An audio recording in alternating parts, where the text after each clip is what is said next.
आज जिस केस के बारे में मैं आप सबको बताने वाला हूं, वो केस उत्तर प्रदेश के बदायूं में मौजूद बाबा कॉलोनी से सामने आया है। और ये केस ज्यादा पुराना भी नहीं है, अभी हाल ही के दिनों से ये सामने आया है। दिन था 19 मार्च 2024 का। इस केस को आप अंत तक जरूर सुनिएगा, क्योंकि इस केस में जिसने इस हत्याकांड को अंजाम दिया था वो पीड़ित परिवार का ही पड़ोसी था। तो उसकी ऐसी क्या मजबूरी थी कि उसने इतना सब कर दिया, वो भी छोटे छोटे मासूम बच्चों के साथ। तो ऐसा क्यों किया था इस केस में, आज की इस वीडियो में हम सब इस केस के बारे में बिल्कुल विस्तार से जानेंगे। लेकिन इससे पहले मैं हूं संकित और आप देख रहे हैं क्राइम वेयर हाउस की एक और न्यू क्राइम स्टोरी। अगर आज आप इस चैनल पर पहली बार आए हैं तो वीडियो को लाइक कर चैनल को सब्सक्राइब जरूर कर लें, क्योंकि मैं ऐसे ही क्राइम स्टोरीज इस चैनल पर लेकर आता रहता हूं। तो चलिए शुरू से जानते हैं इस केस में क्या क्या हुआ था। इस केस की शुरुआत उत्तर प्रदेश के बदायूं में मौजूद बाबा कॉलोनी से हुई और उस दिन 19 मार्च 2024 का दिन था। शाम के तकरीबन 7-8 बजे थे कि उसी वक्त साजिद और जावेद वहीं पर मौजूद विनोद कुमार के घर में जाते हैं। उन्होंने उनका दरवाजा खटखटाया और अंदर से विनोद की पत्नी संगीता बाहर आती है। संगीता अपने घर में ही एक ब्यूटी पार्लर चलाया करती थी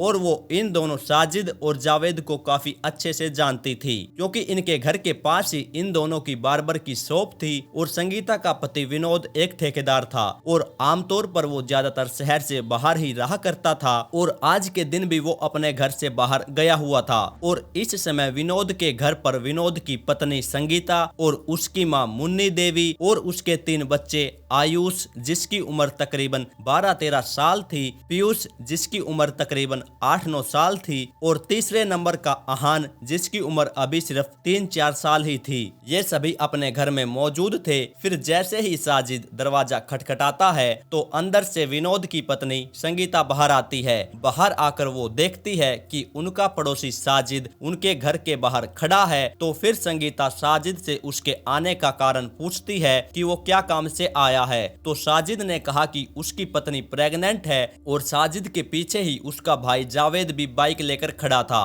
और वो दोनों हॉस्पिटल जाने की ही तैयारी में थे। तो इससे पहले वो दोनों विनोद के घर पर आते हैं और उसकी पत्नी संगीता से कहते हैं कि उसकी पत्नी प्रेग्नेंट है और उसे उसके लिए कुछ पैसों की जरूरत है। साजिद संगीता से 5,000 रुपए मांग रहा था, क्योंकि उसके पास अभी रुपए नहीं थे और बाद में वो वापस लौटा देगा। संगीता भी इसके बारे में अच्छे से जानती थी। उसको भी पता था कि साजिद की पत्नी प्रेग्नेंट है और उसकी पत्नी पहले भी प्रेग्नेंट हो चुकी थी। उसकी डिलीवरी भी काफी अच्छे से हो गई थी, लेकिन बाद में किसी कारण के चलते उसके बच्चे की मृत्यु हो गई। उसके बाद फिर से उसकी पत्नी प्रेग्नेंट हुई, फिर से डिलीवरी हुई, लेकिन बाद में फिर से उसके बच्चे की मौत हो गई। और अब फिर से उसकी पत्नी प्रेग्नेंट है तो उसे ज्यादा रिस्क नहीं लेना चाहिए और उसकी अच्छे से डिलीवरी करानी चाहिए। फिर संगीता साजिद से बोलती है कि वो पैसे देने से पहले एक बार अपने पति से जरूर पूछेगी। फिर संगीता घर के अंदर जाती है और विनोद के पास कॉल करती है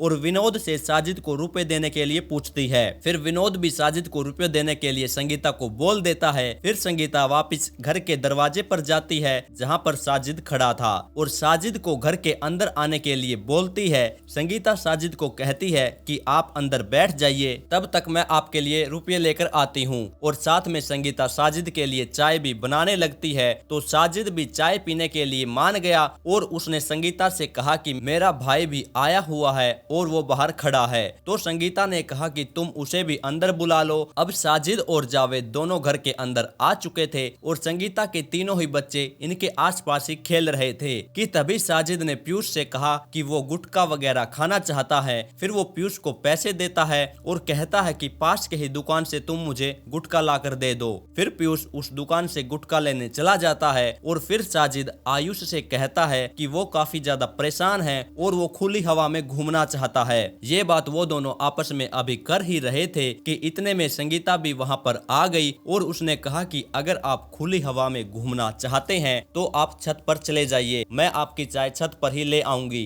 फिर साजिद और जावेद आयुष और आहान को लेकर छत पर चले जाते हैं। छत पर जाने के बाद वो टहलने लगते हैं। तभी साजिद ने आहान को ये बात कही कि वो चाय से पहले पानी पीना चाहता है, तो क्या वो उसके लिए पानी ले आएगा। फिर अहान पानी लेने के लिए नीचे आ जाता है और नीचे आने के बाद वो अपनी माँ से यही कहता है कि ऊपर साजिद पीने का पानी मंगवा रहा है। तो संगीता ने वही पास में रखा एक कांच का गिलास उठाया और उसे दे दिया। अहान पानी लेकर छत पर जाने लगता है, लेकिन जैसे ही वो छत पर पहुंचा तो उसने देखा कि यहाँ पर तो काफी सारा खून फैला हुआ है। उसे कुछ भी समझ नहीं आया कि यहाँ पर क्या हुआ है। वो अभी सिर्फ सीढ़ियों में ही पहुंचा था और जिसके बाद जब वो ऊपर जाकर अच्छे से देखने लगता है कि आखिरकार यहाँ पर हुआ क्या है, तो उसने देखा कि जो साजिद है उसने आयुष को गंदे तरीके से पकड़ रखा है और उसने अपने हाथ में एक उस्तरा लेकर वो उसकी गर्दन काट रहा है। फिर ये देखकर वो चिल्लाने लगता है और उसके हाथ में जो कांच के गिलास में पानी था उसे भी वो वहीं पर गिरा देता है और वो वहां से भागने की कोशिश करता है, लेकिन वो भाग नहीं पाया, जबकि भागने से पहले ही जावेद ने उसे पकड़ लिया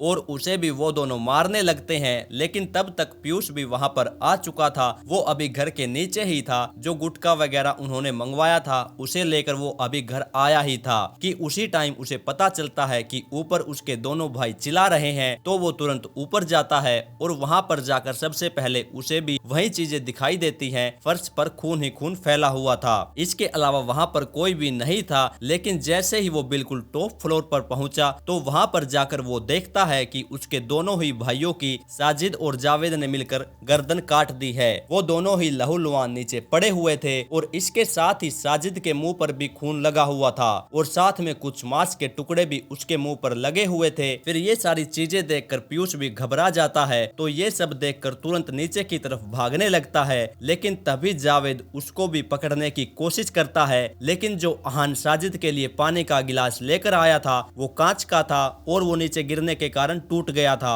और वो कांच ही जावेद के पैर में लग जाता है और यही कारण था कि वो पीयूष को नहीं पकड़ पाया। लेकिन उस टाइम उसके हाथ में वही उस्तरा था जिससे उसने पीयूष को भी मारने की कोशिश की। वो उस्तरा पीयूष के सिर में भी लग जाता है थोड़ा सा और थोड़ा सा हाथ में भी लग जाता है। लेकिन फिर पीयूष अपने आप को बचाकर नीचे आ जाता है। फिर नीचे आकर वो अपनी माँ और दादी को चिल्लाते हुए रोते हुए ये कहता है कि तुरंत घर से बाहर चलो। उसकी माँ संगीता उस समय चाय ही बना रही थी और दूसरी तरफ उसकी दादी को कुछ भी समझ नहीं आया कि यहाँ पर क्या हो रहा है। उसको सिर्फ इतना पता था कि घर में कोई आया है और ये सब उससे ही बातें कर रहे हैं। फिर जैसे ही पीयूष रोते हुए अपनी दादी के कमरे में गया तो फिर वो भी अपने पोते के साथ बाहर आती है। फिर अपनी माँ और दादी दोनों को अपने साथ लेकर पीयूष घर से बाहर जाने की कोशिश करता है। वो उन्हें समझाने की कोशिश करता है कि तुरंत घर से बाहर चलो। लेकिन जब वो अपनी माँ और दादी को समझा रहा था तभी जावेद सीढ़ियों से नीचे उतरता है और घर से भाग जाता है